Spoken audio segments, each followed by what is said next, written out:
Hi, I'm Liz. And I'm Rhea. Welcome to Karma's My Bitch, a podcast about sex, love, magic, desire, purpose, bliss, and how life isn't simply the stories we tell ourselves. So we started talking about the portal to bliss. The door, the window, the whatever. So you were speaking about it, and I was listening more than anything. And I'm really else. sorry for the previous episode's monologue. I'm pretty sure this one will be the same. But my question I hope is... not. But then Those what happens? aren't fun. But what happens after we enter the portal? Like, what can we expect once we cross the threshold? So it could take up to a week. So it's funny. So apparently, according to the previous episode, the portal stays open 48 hours. Yes. So which, by the way, there was a question I wanted to ask. If you don't walk through it, if you don't walk through it within 48 hours, does it close again and you didn't do it? Yes. But how do you know if you've walked through it once you've opened the portal? You'll know. You'll. There's a perceptible shift. Okay, so... But there's no reason you wouldn't be able to, really. Once it's there, it's there.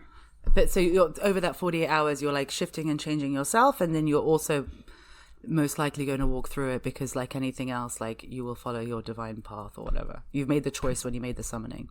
I really wish that people listening could see the eye roll that went along with that. Okay, but after the summoning, and you've walked through it...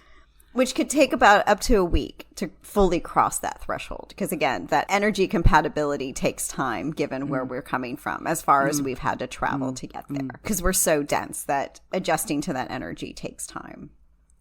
So the door closes, so we're in it enough, but we haven't fully crossed in. And so what happens in this crossing period? Okay, you're going to expect three things. The first is that you feel energized. It's a really nice thing. You're just going to experience such an energy surge with all that power coursing through you that you just, you'll go from slow and easy to fast and strong pretty quickly. Okay. You just get this over the week or just pretty quickly? Pretty quickly, not over the week. It's and it might even be that you just get sexually energized. Okay. It would help to have a core relationship because you want to do it all the time. Okay. And the second is to see, you'll be able to see a lot of your future from your fate as you process what you might be skipping to get where you are. So it's interesting. How we said, you'll have lived a good portion of your fate, but there also might be pieces that you see that you end up skipping because you're like, this isn't going to serve me anymore. This isn't going to serve me anymore. I don't really need this experience because I've gotten this. Again, you've just eliminated a lot of the unnecessary bits.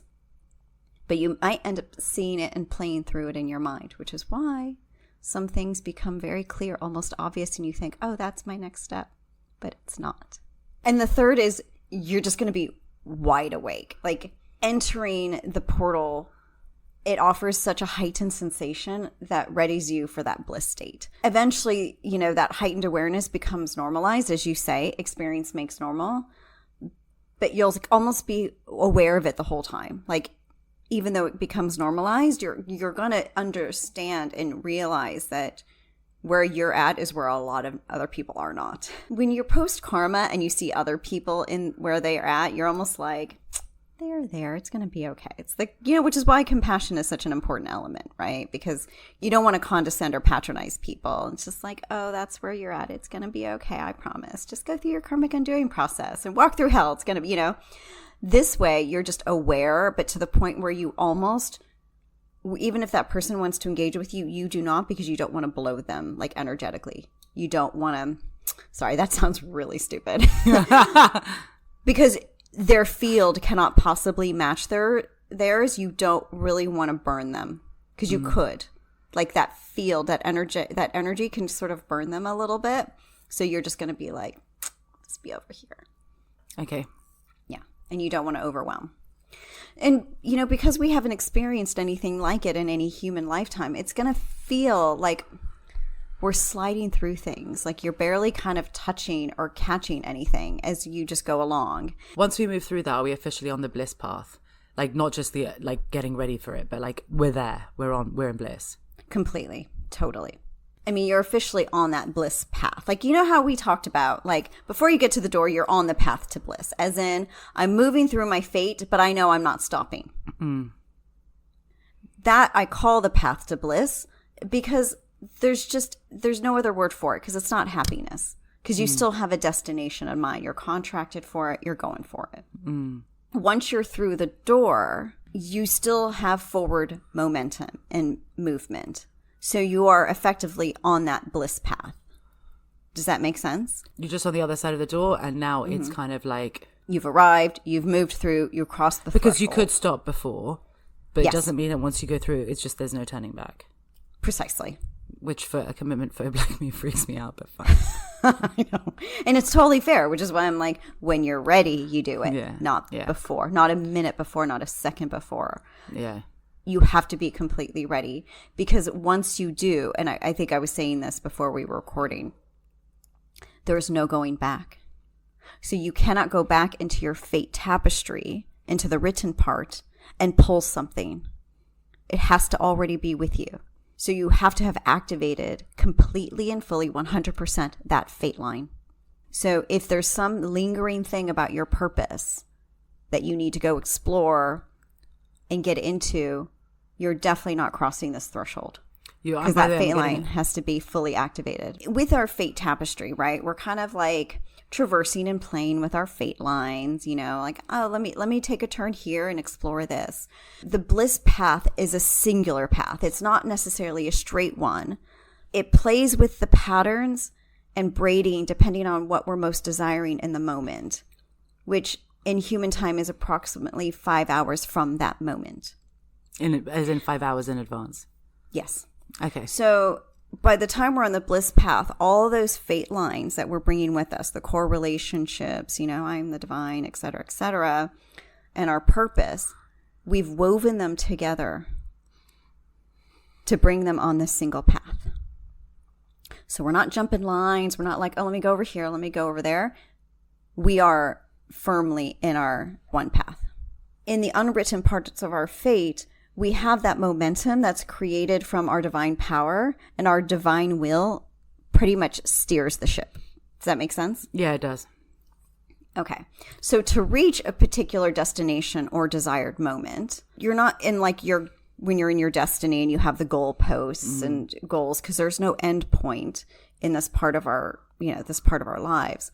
We have to express it to will it to be. So in the very beginning of this experience, this has to be within the bounds of what we can create, which is limited by our lack of experience. So this is why we have to have sound purpose, since it gives us a strong line to work with. And I guess Like, also yeah. otherwise, like, we're only basing it on our imaginations, and that's not enough. No, it's not. Not in this world where physical reality, like matter really matters. If that, you know, it gives weight to our experience in our lives. So all the movement that we make in this unwritten portion, it's just an extension of our will and utilizes everything in our arsenal to pull all those lines together to create the most expanded experiences possible from a single space. Hence prosperity. Remember how in the previous experience, previous episode, we talked about how our experiences have to have a certain amount of depth. So we're not jumping lines. We're milking everything we have. So the books that we created, those are prosperous because there's more than one purpose for them. They can be utilized in various ways. They contain information and are coded in such a way that they will be useful for a really long time. So they're not just like, oh, I pick up and put down and donate because I'm done. You can literally pick it up and ask way. a question and get an answer. Mm-hmm. Yeah. Which, by the way, was just like such a cool revelation to discover. Yeah. I know, seriously, it's not like we planned that.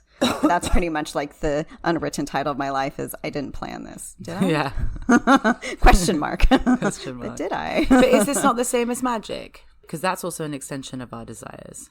Yeah, right. But those desires are kind of meant to feed and expand our joy. That's really what those desires, that's how those function in magic. But the desires within bliss are twofold.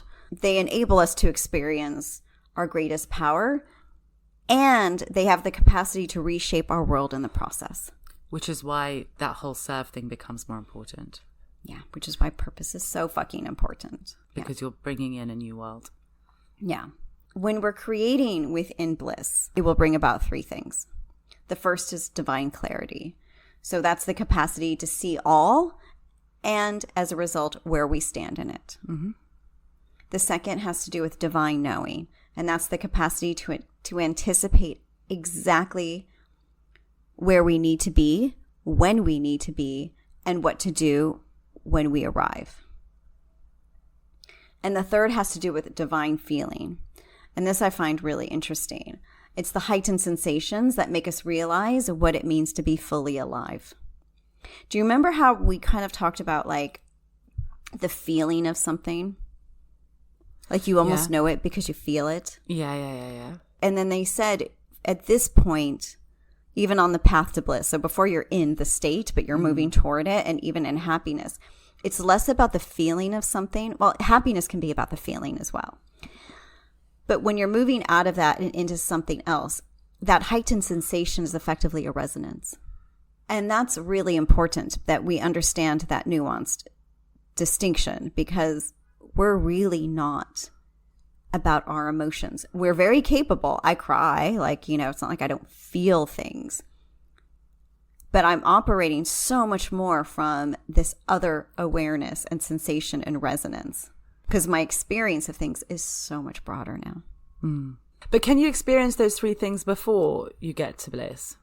In small ways, of course, because, do you remember how, I think you said it once, and I can't remember how or when, but at some point, we never go from separation and overnight to oneness. Just like our lives never change overnight. We might have a realization while we sleep and wake up and have some clarity around something. But nothing changes overnight, because we're not wired for such sudden changes and shifts. Otherwise, we'd explode, right? Our survival mechanisms that are coded within our beings require us to have like little experiences, so all of our traumas like don't shatter us in one go. So as things get better and better and better, we adjust. As you said, experience makes normal.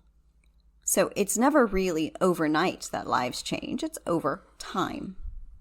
Time being the space we experience within our hearts, and the shifts happen there. Well, also because I remember we had an episode in season 10 where we discussed how a soul can experience an eternity in a blink of an instant.